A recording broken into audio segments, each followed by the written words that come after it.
Hola, hola, bendiciones. Les habla su amigo y hermano, el pequeño pastor misionero Andrés desde Cuba, desde la provincia de Las Tunas, desde la Iglesia Bíblica del Nazareno, el Evangelio del Reino. Y hoy quiero compartir una palabra. Hace varios días que no he enviado ningún video y creo que el Espíritu Santo está tratando conmigo y también con la iglesia en lo referente a una necesidad urgente en estos tiempos de crisis que está viviendo la iglesia, en estos tiempos de crisis espirituales y de crisis de una vida de abnegación, de una vida de sacrificio, de una vida sacrificial, de una vida de compromiso con Dios y con su reino. Estamos viviendo, las iglesias están experimentando un evangelio subliminal, un evangelio que exalta el éxito, la satisfacción, la realización. Un evangelio que exalta la apatía, el conformismo, la comodidad espiritual, que da lugar a la tibieza, a la falta de compromiso y de entrega. Un evangelio que ha quitado la cruz de los púlpitos, un evangelio que ha quitado la abnegación, el sacrificio, los altares de los púlpitos y se ha concentrado en un evangelio fácil, por así decirlo, porque de cierta manera es el mensaje que la gente quiere escuchar. Y yo quiero que tú contrastes, que tú compares ese evangelio que quizá tú estás recibiendo con el evangelio que revelan las escrituras. No es que hayan varios evangelios, es que muchos hombres de Dios se han desviado de la verdad, están torciendo el evangelio y como una manera de sacarle recursos y provecho material a sus congregaciones, le están dando un evangelio complaciente, un evangelio que la gente quiere escuchar, un evangelio donde la gente no tiene que abandonar su pecado y mucho menos sacrificar nada, donde ya Cristo lo hizo todo y nosotros no tenemos que hacer nada. Pero cuando comparamos este tipo de evangelio con el evangelio del nuevo pacto, con el evangelio que nos revelan las escrituras, vemos que este evangelio antes mencionado es un evangelio adulterado y falsificado. Es un evangelio diluido y rebajado. ¿Qué dicen las escrituras referente al evangelio bíblico que nos demandan las escrituras? Lucas capítulo 9, versículo al 20 y el 23 al 26, dicen lo siguiente. Entonces, estoy leyendo Nueva Traducción Viviente.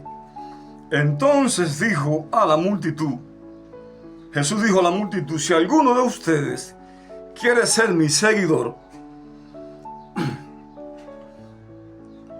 tiene que abandonar su manera egoísta de vivir, tomar su cruz cada día y seguirme. Si tratas de aferrarte a la vida, la perderás. Pero si entregas tu vida por mi causa, la salvarás. ¿Y qué beneficio obtienes si ganas el mundo entero, pero te pierdes? O te destruyes a ti mismo. Si alguien se avergüenza de mí y de mi mensaje, el Hijo del Hombre se avergonzará de esa persona cuando regrese en su gloria y en la gloria del Padre y de los santos ángeles. Les digo la verdad, algunos de los que están aquí ahora no morirán sin antes ver el reino de Dios. Cuando leemos la Reina Valera, dice la Biblia, si alguno quiere venir en pos de mí, niéguese a sí mismo, tome su cruz cada día y sígame. Entonces, por lo que nos enseña este pasaje, el propósito final del evangelio en el discipulado es alcanzar, es lograr que nosotros nos convirtamos en seguidores de Jesús. Una de las cosas más aberrantes que tiene la iglesia en estos últimos años o en estos últimos siglos es que ha habido una fragmentación de la iglesia, donde han surgido diferentes instituciones, denominaciones, y cada una de estas denominaciones se ha dedicado a enseñar enseñanzas que, más que identificar al pecador arrepentido, al nuevo discípulo, con la persona de Cristo, estas instituciones han establecido enseñanza y discipulado que lo identifiquen más que con Cristo, que lo identifiquen con su denominación, con su institución, como una manera de retener al nuevo convertido para que no abandone dicha obra o dicha institución centralizada, dicho sistema religioso, y se vaya para otra de esas instituciones o sistemas religiosos centralizados e institucionalizados. Entonces, cuando vamos a las Escrituras, el propósito del Evangelio no es identificar al nuevo convertido ni a los que ya están convertidos con la institución o la denominación, sino que es identificar lo que se identifiquen con Cristo. Tristemente, de una manera sutil, estas personas, y aún personas viejas en la iglesia, nunca han edificado su vida sobre la roca, sino que la han edificado sobre los cimientos de lo que es la institución o denominación. No me ha de extrañar que la gente hoy no tenga experiencia, no conozca a Jesús, no se identifique con Jesús. ¿Por qué? Porque nadie puede seguir a Cristo si primeramente no pasa por ese principio de tomar su cruz cada día.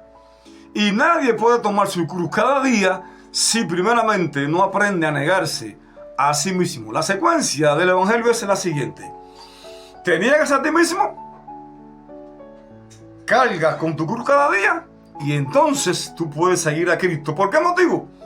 Porque el negarnos a nosotros mismos y el cargar con nuestra cruz cada día tiene que ver con que nosotros estamos dando evidencia de que estamos muriendo al mundo, de que estamos rindiendo nuestras voluntades, de que nuestros sentimientos, pensamientos y deseos están siendo gobernados por el Espíritu de Dios, de que ya nosotros no nos gobernamos, que nuestras vidas han sido convertidas en sacrificio vivo, santo, agradable a Dios. Como Abraham estamos edificando, nuestras vidas se han convertido en altares para Dios.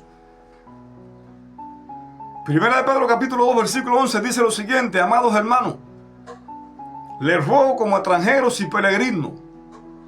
El apóstol Pedro, como el hombre espiritual que era, sabía y conocía que su ciudadanía no tenía que ver con la nación de Israel. Su ciudadanía tenía que ver con la nueva nación, con la nueva Jerusalén espiritual que descendería del cielo. Su nueva ciudadanía tendría que ver con los cielos nuevos y la tierra nueva. Con aquella ciudad donde el mar, las calles son de oro y el mar es de cristal, donde allí está esperándonos el árbol de la vida. Y él, desde esta perspectiva, le está diciendo a sus lectores que eran expatriados, que habían huido de la persecución del Imperio Romano, y le decía: amados, os ruego como a extranjeros y peregrinos, como hombres y mujeres que no pertenecen a este sistema, que aunque vivan en el mundo, no son del mundo. Nosotros, ustedes están aquí de cruzada, somos turistas, vamos dirigiéndonos a la Nueva Jerusalén. Y Pablo le decía: tienen que abstenerse, tienen que negarse a sí mismos, a esos deseos carnales que están batallando contra sus almas. Queremos presencia, queremos revelaciones, queremos crecimiento, queremos madurez y queremos espiritualidad. Pero es que no nos damos cuenta que el crecimiento y la madurez espiritual proceden de una vida que vive en constante negación a sí mismo, que vive en constante cargar con su cruz cada día. ¿Qué significa la frase negarse a sí mismo? Jesús decía en Lucas capítulo 14, el que no renuncia, el que no aborrece, puede buscarlo después en Lucas 14, aparece el verbo renunciar y el verbo aborrecer. Entonces, negarse a sí mismo tiene que ver con aborrecer y renunciar a aquellas cosas que amamos más que a Dios. Aquellas cosas que sabemos están ocupando el centro de nuestros corazones. Aquellas cosas que nos están robando el sueño, que nos están desvelando. Aquellas cosas que estamos en el culto, Pero estamos, el corazón y el corazón y el cuerpo están en el culto, pero el corazón y la mente están afuera en otras cosas. Yo creo que el secreto de una vida cristiana victoriosa tiene que ver con que yo aprenda y entienda qué significa negarme a mí mismo. ¿Cuánta gente te dicen que van a ir a la iglesia cuando superen esto, cuando superen aquello, cuando dejen esto, cuando logren aquello? Y no se dan cuenta de que esas cosas se han convertido en los ídolos. Son las cosas que verdaderamente están adorando y lo han atrapado. Y Cristo viene y se perderán. ¿Cuánta gente que profesan ser creyentes dejan de ir del domingo al culto? Dejan de ir cualquier día de culto. Dejan de orar, dejan de buscar de Dios. Por situaciones, áreas de la vida que le están demandando. Cuando tú descuidas tu vida espiritual por algunas otras cosas, esas otras cosas por las que tú descuidas tu vida espiritual, son las que rigen tu vida, son las que gobiernan tu vida. Ya hace rato que Cristo dejó de ser el rey. Y Jesús vino para ser Señor de la iglesia. Jesús no vino para ser servidor de la iglesia. Ojo con eso. Cristo nos sirvió cuando estuvo en la tierra. Ahora Cristo es Señor de la iglesia. Ahora a nosotros nos toca servirlo a Él.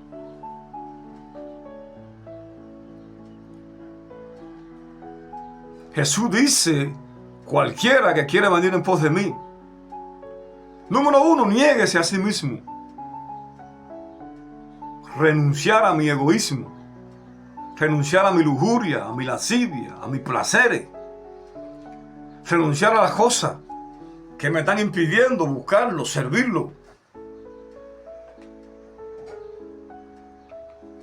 El corazón de nosotros está lleno de ídolos.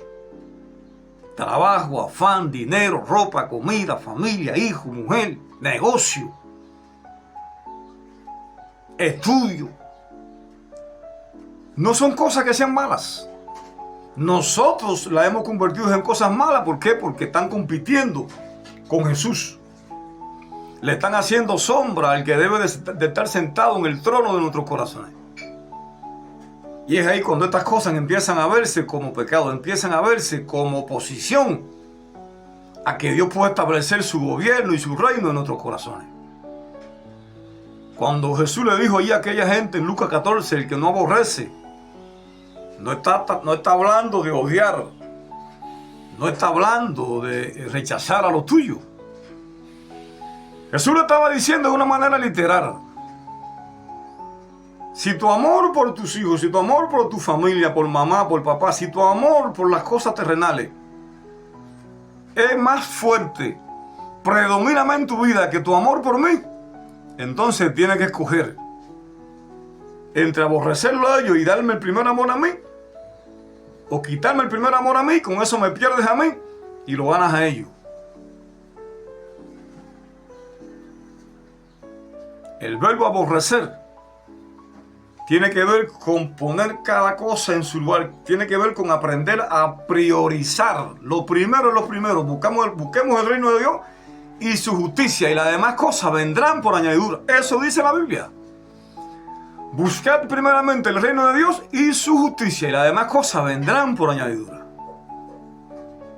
Jesús no te está diciendo que a tus hijos los dejes botados en la calle. Jesús no te está diciendo que no ama a tu mujer, o a tu mamá, o a tu papá. Jesús no te está diciendo que no trabaje. Jesús no te está diciendo que no haga negocio. Jesús lo que te está diciendo es que no permita que ninguna de estas cosas ocupen el lugar primordial que le pertenece a Él en tu corazón. Abraham tuvo que negarse a sí mismo. Para él salir de Ur de los Caldeos, Jehová le dijo a Abraham, sal de tu tierra y de tu parentela. Para Abraham poder salir de su tierra y renunciar a su parentela, darle la espalda a su parentela, él tuvo que negarse a sí mismo. Para Abraham andar como un peregrino por una tierra desconocida que ni siquiera le iba a conquistar, para él poder heredar esa descendencia de miles de judíos, que más adelante iban a traer la simiente del Mesías. Abraham tuvo que vivir en constante negación. Abraham tuvo que estar cargando con su cruz, que aunque cuando aquello todavía el mensaje de la cruz no estaba siendo revelado, pero de una manera simbólica, ya Abraham estaba cargando con su cruz cada día. Porque Abraham constantemente tenía lucha con la vieja naturaleza, con el hombre natural. Constantemente estaba descendiendo a lugares paganos donde Dios no le había dicho que descendiera. Y constantemente Abraham estaba allí casi vendiendo a su mujer allí, metiendo mentiras. Pero notemos cómo Abraham reconocía y regresaba allí al lugar de origen donde Dios lo había llamado. Allí edificaba altar y volvía a poner su vida allí como un sacrificio. La palabra altar significa lugar de muerte, lugar de sacrificio.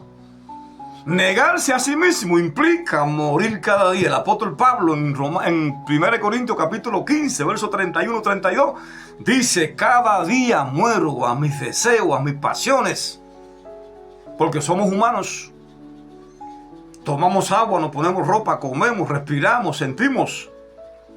Ahí está. La iglesia no quiere entender de que entre más nos neguemos a nosotros mismos, entre más carguemos con nuestra cruz cada día, más descenderá la presencia, más descenderá la unción y más vamos a experimentar el peso de su gloria. Nos es más fácil vivir este evangelio de la satisfacción, de la falsa realización, del éxito, de la prosperidad, de que todo va a ir bien, de que Dios va a bendecir nuestra familia, de que vamos a prosperar, de que no tendremos problemas. Nos gusta más este evangelio porque este evangelio no demanda sacrificio, este evangelio no demanda negación, este evangelio no demanda obediencia radical, no demanda entrega, este evangelio no demanda sumisión, sujeción. Y este evangelio está llevando a millones de creyentes al mismo infierno. Jacob sabía que Dios lo había llamado, sabía que por medio de él vendría la simiente del Mesías. Por 20 años vivió estafando, engañando, mintiendo. ¿Por qué? Porque Jacob, como tú y como yo, le era difícil negarse a sí mismo, le era difícil tomar su cruz cada día y cargar con ella. Pero miremos cuántos problemas Jacob se buscó, hasta que un día Jacob se cansó y dijo: yo no puedo seguir viviendo así porque yo sé que hay un propósito con mi vida. Yo sé que ya Dios tomó acuerdos en los cielos, Dios determinó, Dios diseñó un plan para mi vida. Me cansé de estar viviendo como un demonio, como un carnal, como un hombre natural, y voy a comenzar a vivir como un hombre espiritual, como un hombre arrepentido y convertido, como un hombre nacido de nuevo y regenerado por el Espíritu de Dios. Me cansé de estar viviendo en esta vida de engaño, de hipocresía, de doble moral, de apariencia, como la que estamos viviendo tú y yo. Y como la que están viviendo miles de creyentes, de ministros en el universo. Para Jacob poder entablar aquella lucha con aquel ángel que era un tipo de Cristo, Jacob tuvo que negarse a sí mismo, tuvo que decir: basta de huir. Voy a enfrentar mi realidad, voy a enfrentar mi dilema, voy a enfrentar mi condición. Necesito quitarme este nombre de Jacob, de estafador, de embustero, de carnal.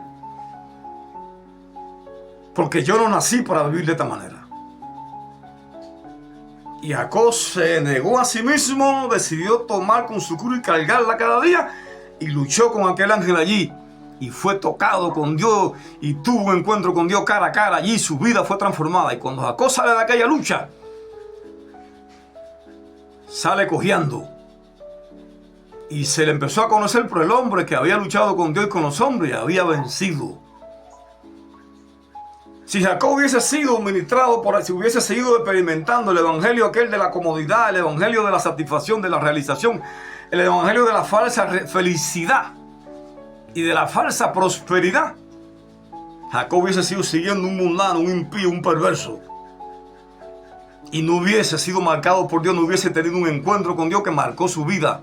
Ahora observen a Jacob después de ese encuentro con Dios. Miren a Jacob en el capítulo 35 de Génesis, llamando a su familia y diciéndole: entréguenme todos esos ídolos que ustedes tienen con Dios por ahí. Se acabó las impiedades aquí, se acabó, esta casa le pertenece a Dios.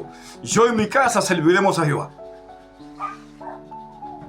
Vean la transformación de una vida de abnegación, de una vida de cargar con tu cruz cada día. Porque tu propia desgracia eres tú mismo, mi propia desgracia soy yo mismo, son mis pasiones, son mis sentimientos, mis deseos, mi lujuria, todas estas situaciones que van en contra del deseo de Dios para mi vida, las que son las responsables de mi desgracia. Yo soy el que cojo deleitarme en lujuria, en lascivia, en 20,000 basuras. Y el que siembra para la carne, de la carne segará ¿qué cosa? Corrupción, pérdida, muerte. El que siembra para el espíritu, del espíritu segará vida eterna. ¿Quién siembra para el espíritu? El que constantemente se está negando a sí mismo. ¿Quién siembra para el espíritu? El que está cargando con su cruz cada día. ¿Quién siembra para la carne? El que está viviendo este evangelio de la satisfacción, de la falsa felicidad, de la falsa realización. Este evangelio que te ha convertido en una persona apática, indiferente, tibia. A los tibios, dice la Biblia, que yo lo vomitaré de mi boca. Mira la vida del profeta Isaías allí. Tuvo aquella visión gloriosa, poderosa de Dios allí. ¿Cuál era la condición del profeta Isaías? Ay de mí, que soy pecador. Ay de mí, que estoy un hombre impío, perverso y viviendo entre un pueblo, entre una iglesia impía y mundana. Han visto mis ojos al Rey Jehová de los ejércitos. La Biblia está llena de hombres y mujeres de Dios. ¿Cuál fue la causa de la ruina de Adán en Génesis? Dios le había dicho a Adán, todo lo que está aquí te pertenece, no coma de ese árbol, porque el día que de él comieres morirás. ¿Qué tenía que hacer Abraham? Obedecer. Eva lo sabía. ¿Y qué hizo el diablo? Tocó su voluntad, despertó sus deseos. Eva vio la fruta codiciable, le gustó, la deseó y la cogió. Pero no le fue suficiente morderla, sino que se la dio también a Adán. Adán no sabía que él no podía comer de esa fruta. ¿Y por qué la comió? Porque puso a su mujer por encima de Dios. Porque puso a su mujer por encima de Dios. ¿Cuántos hombres que profesan ser creyentes están poniendo a su mujer y familia por encima de los mandamientos, de los principios bíblicos de Dios? Tolerancia con la impiedad de los hijos. Y hoy muchos hijos de estos creyentes son prostitutas, bailadoras de tubo, drogadictos. Porque no supieron confrontar a los hijos desde una edad temprana, no supieron disciplinarlo. Se acogieron a la mentalidad de educación del sistema impío, gobernado por Satanás y por el anticristo. Y hoy están experimentando la consecuencia funesta, viendo a sus hijos bajo la droga, el alcoholismo, en prisión, en delincuencia, en prostitución. Porque ese es el resultado cuando tú no te niegas a ti mismo y tú pones a Dios en último lugar y pones otras cosas por encima de Él. No quedaremos impunes y habrán consecuencias. Si Abraham se hubiese negado a sí mismo y le hubiese dicho, un momentico, te amo con la vida, pero de ese árbol, de esa fruta, me dijeron que no comiera. Si tú te la comiste, tú eres responsable. Pero los sentimientos invadieron a Adán y mira, aquella costilla de tu hueso, hueso de tu hueso, sangre de tu sangre, mira qué bonita es y mira qué cinturita tiene. Y Adán se dejó llevar por aquello y pecó y fue y comió la fruta. Porque estamos invadidos por un emocionalismo enfermizo de debilidad, que no es amor, es tolerancia al pecado, es falta de autoridad para confrontar lo mal hecho, es falta de ese celo santo por Dios y por su palabra. Porque el verdadero amor corrige, confronta, disciplina, denuncia. Eso que tú y yo tenemos no es amor, es tolerancia al pecado. Es falta de autoridad, es falta de celo por Dios y por su palabra. ¿Y qué pudiera decirte de Pedro, de Pablo, de Daniel, de los profetas? ¿Tú crees que a María Magdalena le fue fácil ser cristiana, seguidora de Jesús? Una mujer que era prostituta, una mujer que bailaba tubo en un cabaret en una de las provincias de Israel. Sí, María Magdalena, la que tenía 7 demonios. Esa otra mujer que allí en casa de Simón el fariseo llegó en casa de Jesús allí y le derramó un frasco de perfume.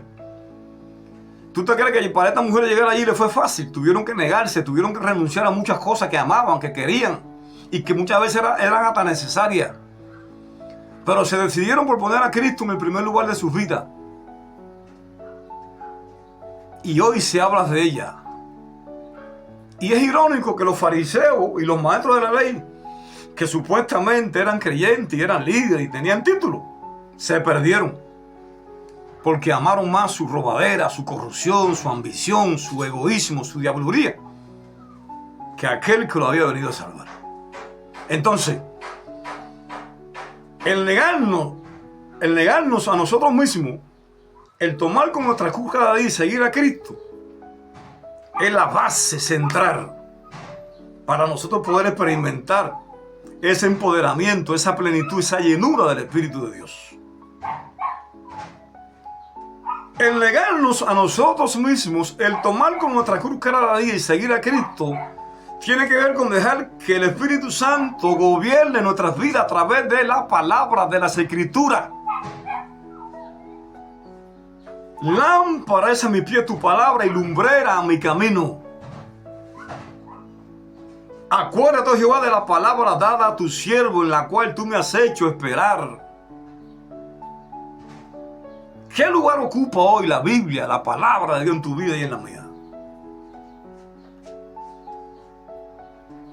¿Qué se está predicando hoy en los púlpitos de las iglesias a nivel mundial? Hoy las redes, las plataformas digitales se están atacando fuertemente los canales cristianos que predican contra el homosexualismo, el lesbianismo, la corrupción social, las injusticias.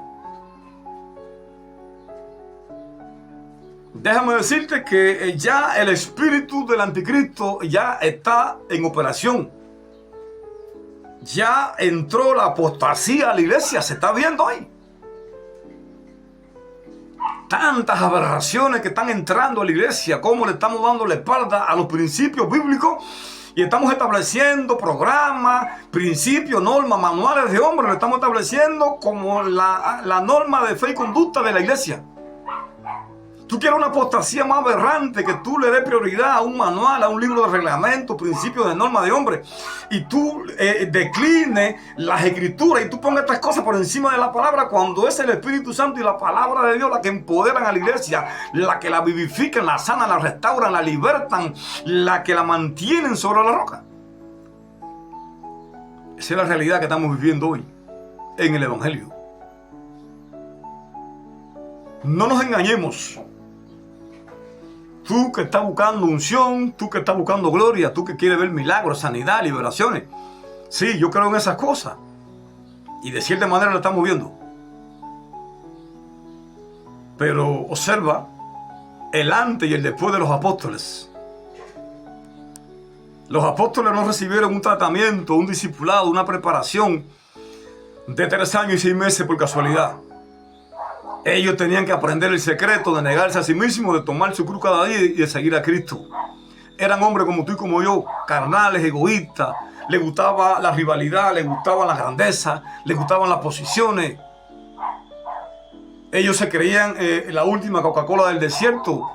Cierto día le dijeron a Jesús: hemos encontrado a alguien que está reprendiendo demonios y no anda con nosotros, y por consiguiente, como no es bautista, como no es pentecostal, como no es nazareno, como no es metodista, como no pertenece a nuestro círculo religioso, se lo prohibimos. Jesús le dijo: momento. La iglesia es un cuerpo, es una familia. Aquí no se trata de grupitos como han existido, como el diablo lo ha levantado hoy, porque la denominación es un invento. Escúchame bien, la denominación es un invento del diablo, del mismo infierno. Las denominaciones es un invento del mismo Satanás, del mismo infierno. Las denominaciones son el resultado de nuestro egoísmo, de nuestra soberbia, de nuestro orgullo, de nuestro imponer lo que creemos que es la verdad. Nosotros nos parecemos a los católicos. Nosotros tenemos más tendencia al catolicismo que los mismos católicos. Estas iglesias evangélicas hoy están arrastrando más raíces del catolicismo que la misma iglesia católica. Lo que simplemente no lo queremos reconocer. Allí están los discípulos ahí rivalizando. Ahí está la mamá de Juan y de Santiago y Jacobo. Maestro, yo quiero que uno se sienta a la derecha, otro a la izquierda. Jesús le dijo: hey, momento, yo no vine a eso. Pero los discípulos aprendieron el secreto de negarse a sí mismos, de tomar su cruz cada día, porque te garantizo algo: si los discípulos no hubiesen aprendido a negarse a sí mismos y tomar su cruz cada día, no hubiesen experimentado la promesa del bautismo, la plenitud del Espíritu de Dios. No lo hubiesen experimentado. Cuando Pablo recibe aquella unción, cuando allí le dice al maestro ¿Qué quieres que yo haga? Esa frase, ¿qué quieres que yo haga? Pablo le estaba diciendo, me rindo. Ya no lucho más contra ti. Me pongo a tus pies. Queremos unción, queremos presencia, queremos hablar, movernos en lo sobrenatural. Que yo no hablo de lo sobrenatural, yo hablo de lo natural de Dios. Lo natural de Dios es la atmósfera de lo sobrenatural. Queremos movernos en esa atmósfera de lo natural o lo sobrenatural de Dios, pero no queremos negarnos a nosotros mismos. No queremos cargar con nuestra cruz cada día. Más que luchar cuando vienen los deseos naturales, cedemos ante las tentaciones y le damos riendas sueltas a todas esas suciedades de nuestras vidas. Viendo pornografía, practicando masturbación, codiciando, fantasías emocionales y sexuales, hombres con mujeres coqueteando con otra gente, igual que mujeres con hombres coqueteando con otros hombres, jarana de doble sentido y más aberraciones como estas. Y entonces después queremos presencia y queremos unción. No nos engañemos, Dios no puede ser burlado. Los discípulos fueron reales y se concientizaron con esta verdad. Ellos entendieron y creyeron que tenían que negarse a sí mismos, que era una cosa constantemente, día a día. No existe la varita mágica que te toca y ya más nunca. No, eso es día a día, hay que negarse a sí mismo. Porque día a día somos bombardeados por las redes sociales, por las plataformas digitales. Somos atacados muchas veces por la propia iglesia. Somos atacados por la gente del mundo, por el sistema. Todo hoy por hoy el diablo está levantando este espíritu del anticristo. Se está tornando tan agresivo que todas las instituciones están estableciendo leyes y principios que van en contra de los valores cristianos.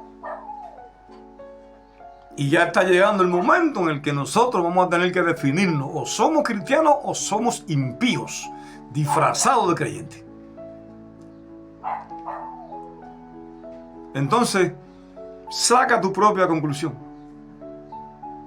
A ti te toca decidir si vas a seguir viviendo con ese evangelio falso de la falsa felicidad, del éxito, de la realización, de la satisfacción, de que tú no tienes que hacer nada, que Él ya lo hizo todo por ti, de la falsa prosperidad, de la falta de compromiso.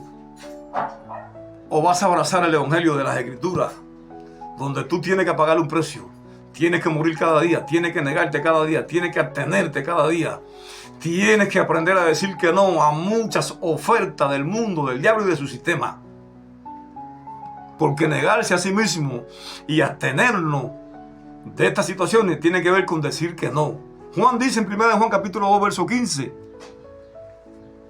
no améis al mundo y sus deseos, porque del mundo proceden el deseo de la carne, el deseo de los ojos y la vanagloria de la vida. Y el diablo está usando al mundo para bombardear a la iglesia. Y hoy están predominando dentro de la iglesia más costumbres impías, más costumbres mundanas que los valores cristianos.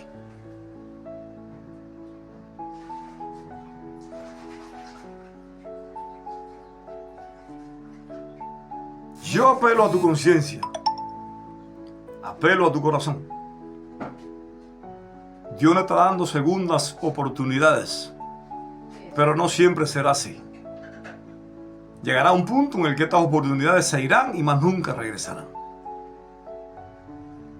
¿De qué nos sirve a mí a ti si ganáramos el mundo entero y perdiéramos nuestras almas? ¿Qué recompensa daremos por ella? Ya Cristo ganó nuestras almas, ya Cristo nos dio la salvación, Cristo nos dio la victoria completa. Esforcémonos, levantémonos, resplandezcamos y brillemos. Agarremos esta salvación tan grande y protejámoslas de tal manera que todo aquello que nos la quiera robar, enfrentémoslos y hagámosles guerra. Aborrezcámoslos y rechacémoslos, porque vale la pena. Vale la pena. No descuidemos esta salvación tan grande. No sigamos descuidando esta salvación tan grande. Dios te bendiga, Dios te guarde. Suscríbete a este canal. Si esta prédica te es bendición, suscríbete, compártela con otro. Da un me gusta ahí si te complace para que YouTube pueda compartirla con otra gente. La iglesia de hoy necesita esta palabra, que es un simple y pequeño pastor misionero. Dios te bendiga, Dios te guarde. Desde Cuba, tu amigo y hermano, el pequeño pastor misionero Andrés. Shalom.